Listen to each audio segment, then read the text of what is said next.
एक घने जंगल के पास बसी छोटी सी गांव में रामू नाम का एक गरीब लकड़हारा रहता था।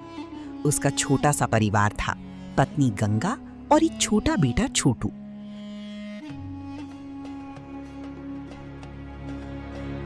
रामू सुबह सूरज निकलने से पहले ही उठ जाता। पत्नी कहती, इतनी मेहनत मत करो, तुम थक जाते हो।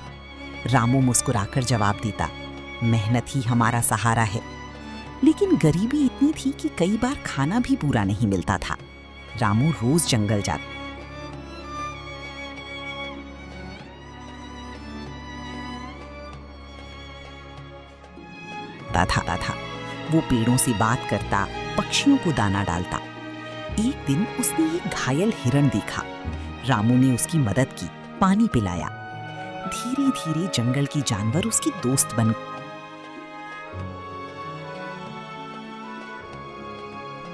गांव में एक अमीर सेठ धनराज रहता था।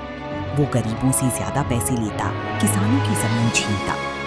एक दिन उसने रामू से कहा, अगर तुम रोज ज्यादा लकड़ी लाओगे तो मैं ज्यादा पैसे दूंगा। रामू ने मना कर दिया, मैं जरूरत से ज्यादा पेड़ नहीं काट सकता।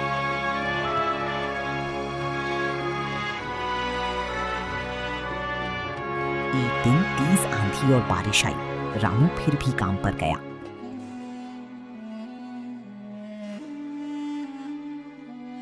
फिसलन के कारण उसकी कुल्हाड़ी नदी में गिर गई। रामू घबरा गया, अब मेरा परिवार कैसे चलेगा? वो बैठकर रोने लगा।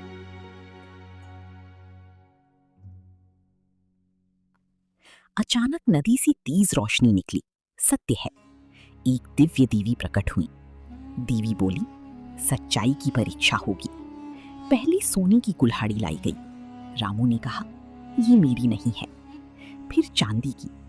रामू ने कहा, ये भी मेरी नहीं है। अंत में लोहे की। रामू खुशी से बोला, यही मेरी है। देवी मुस्कुराई, तुम सच्चे हो। देवी ने तीनों कुल्हाड़ियां दे दी। रामू अब अमीर नहीं लेकिन सम्मानित हो गया। उसने जरूरतमंदों की मदद करना शुरू किया। गांव के लोग उसे सम्मान देने लगे। सेठ धनराज ने ये सब सुना। उसने सोचा, मैं तो और ज्यादा सोना पा सकता हूं। वो नदी के पास गया और जानबूझकर कुल्हाड़ी फेंक दी।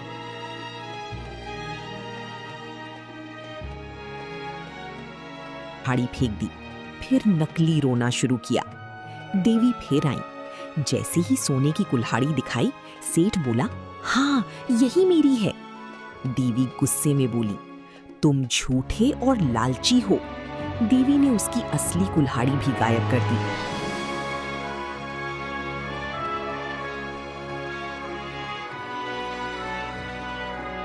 सेठ गरीब हो गया। लोगों ने उसका साथ छोड़ दिया। रामू ने सेठ की हालत देखी। वो उसकी मदद करने गया।